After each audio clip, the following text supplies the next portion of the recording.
S'il y a aujourd'hui un défi majeur qui retient l'attention de tous les Sénégalais et constitue une véritable préoccupation pour nos dirigeants, c'est évidemment la problématique du civisme.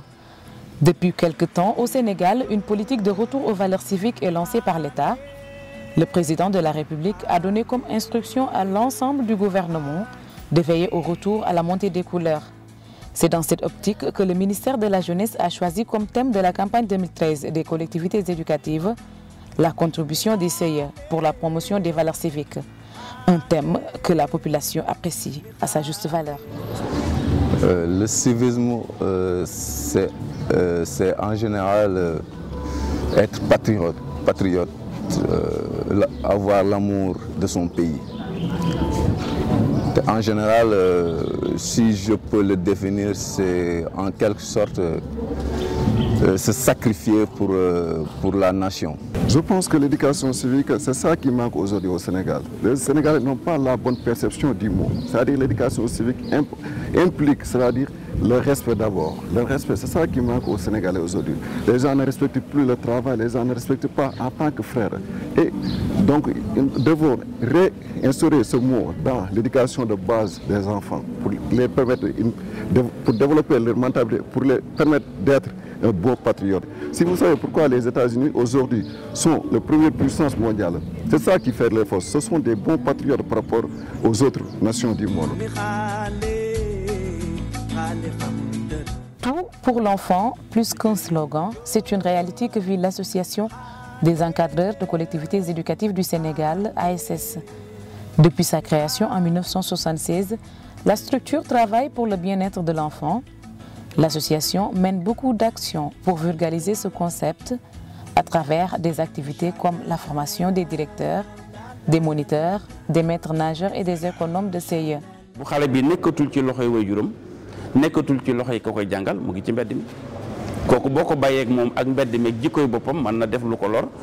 ay waajuram waaye lor réew mi ndax xale yi bu yàqoo rek ndaw yi réew mi bu yàqoo réew mi moo yàqu ñu ni kon suñu cër ci loolu ñu koy tuddee éducation du troisième muy ñetteelu kuréel gi war a yënguti ci yar gone muy jamono ji xale bi libre na nekkatul ci loxoy waajuram nekkatul ci loxo jàngalekat bi ñu jël leen nag ñun yar leen ci xel mu rafet yar leen ci warugar yar leen ci warteef yar leen ci li réew mi soxla ba bu ëllëgee ñu jëfin woo xamante ne dinañ ca jariñu way jur yeleen jur jariñu ci waaye lépp àndandoo nag di njariñu réew mi. Je n'ai jamais entendu parler des collectivités éducatives. Oui, collectivité éducative, le mot peut-être je viens d'entendre, mais je connais si on l'appelle d'une autre manière, c'est-à-dire les colonies de vacances. Une collectivité éducative, c'est un regroupement d'individus, d'adultes, d'enfants, dans un cadre bien déterminé, poursuivant les mêmes objectifs et pour une période déterminée également. Et dans ces collectivités éducatives plus communément appelées centres aérés, patronage, colonies de vacances, caravanes, c'est un milieu d'éducation où nous avons des supports éducatifs que nous traduisons en projet pédagogique et en projet d'activité.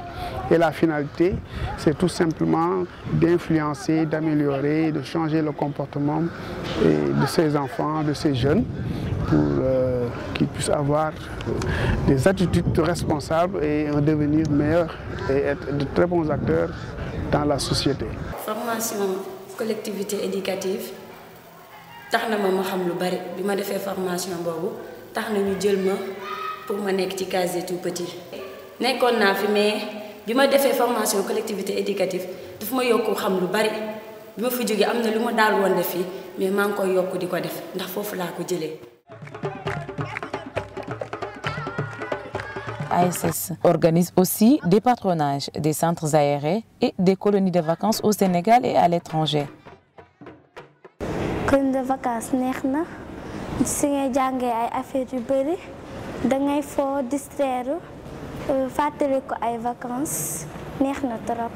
dinañ lekk dinañ foo dinañ def ay activités yu neex na daal moniteurs yi dañaa baax ni ñuy encadré neex na ma trop. man maa ngi tudd Aïssata Coulibaly ñu gën ma xam ci Ndeye Fall dëkk Thiès njëkk a wax moniteur de collectivité éducative nekk tamit parlementaire au niveau de l'Assemblée nationale première femme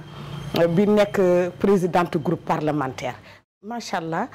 li mu def ci man bari na li mu def ci man bari na biñ ma formé en tant que monitrice de collectivité éducative ñu daje kuréelu de tudde suñu bopp association des encadreurs de collectivité éducative muy ASS loolu daf ma forger wax naa la léegi première femme présidente de groupe parlementaire musul am dans le Sénégal fit boobu nag jànge naa ko ci ASS maanaam ñu forger ma pour ma gëm sama bopp wan ma ne ma Aïssatou demal léegi loolu làmb rek war nga koo mën a téye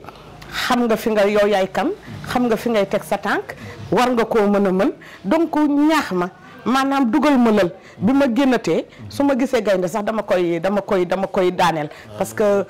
parce que dañ maa dem nag wax dëgg yàlla ñaax ma jàngal ma won ma man may kan bu baax mooy ASS association la boo xamante ni macha allah boo fa jaaree ba génn daal mi ngi mel ni rek maanaam quartier waaw te quartier nag defe naa comme kenn ñëpp mënuñu faa bokk a dem ñëpp war na noo mën a dem ASS association boobu bu ma ko doon masalam daal tu ma koy dee kër la dama koy dékkalee quartier ndax danañ la jàngal yow yaay kan won la fan ngay teg sa tànk won la ne la yow mii ëllëg war ngaa mën a jëriñ sa réew perte de valeur yi ñuy gis amul foofu ndax dañ lay ñaaxaat tëggaat la ba yow mi nga sa bopp boo toogee rek soo gisee kuy def lu bon sax daf lay jaaxal kooku doo ko mën membre yi def nañu li leen war a def li ñu war a def mag ñi ñu mel ni ñoom Omar Ngalla Thiandoum ñu mel ni ñoom Saliou Ndiaye ak ñeneen ak ñeneen encadré nañu xale yi ba won leen fi ñuy teg seen tànk waaye nag dafa mel ni seen doole fa la mën a yem maintenant li ma xalaat mooy état moo war a gestu la xool lan la ko ASS mën a jëriñ mos naa koo wax Ousmane Ngom au niveau de l'Assemblée ma ne ko chaque fois da ngay dégg ne xale yaa ngi lab moniteurs yi bu ñu leen responsabiliser woon jox leen kuréel leen jàppale leen dinañu mën a gën a jëriñ seen réew nañ leen di jëral ñu ngi yar xale yi ñu ngi leen di accompagner ñu ngi leen di capacité waaye nag ba tey li nekk seen bopp génneeguñ ko des na pour man na état xool na gestu côté boobu dina am solo ñun dey bu ñu amee tey fit ci côté développement ci côté yeneen ak yeneen c'est parce que danoo ñam kuréel googu te rek ci wuñ ko tey la ñu gën a gëm ne association des encadreurs de collectivité éducative nañ ko bàyyi xel bu baax a baax am na solo ndax ASS nekk nañu ñoo xamante ni gëmuñu alal li mu gëm mooy seen réew liggéeyal seen askan di ci def seen doole ñooñu la ñu war a xool tey ndax tey koo xool mu ne la loo may jox doo ko dégg ci moniteur de collectivité éducative ñoom rek ngay yóbbu ba ñu ñibbi te duñ la wax ñaata nga nuy fay.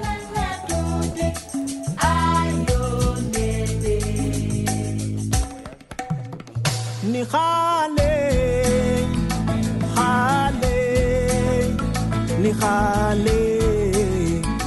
xam dara ni xaale. La tenue de symposium annuel est également un moyen de partager l'expérience et l'expertise avec ses membres et avec les autres structures.